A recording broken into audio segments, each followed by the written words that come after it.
qofka baahanow ogow ilaahay kuma dhoone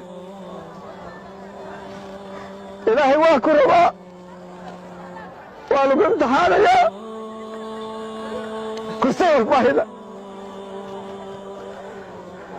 qofka baahanow waa lagaa daray kan isbitaalka yaallay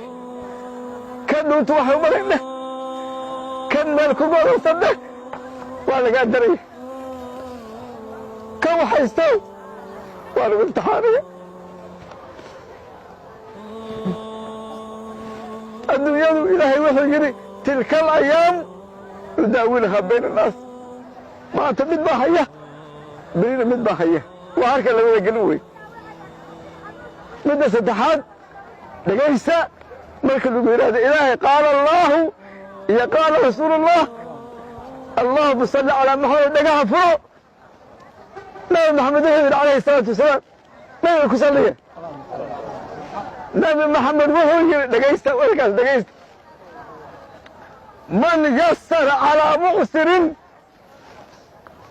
mid ay ka kala daadsan tahay si ay ka tahay xanuunsan wax garan waayey harka labada gelin adduunyadaha ay si uga kala daadsan tahay man yasara calaa mucsirin midka noocaasa ka gacanta qabta oo gargaara waata kaalmeeya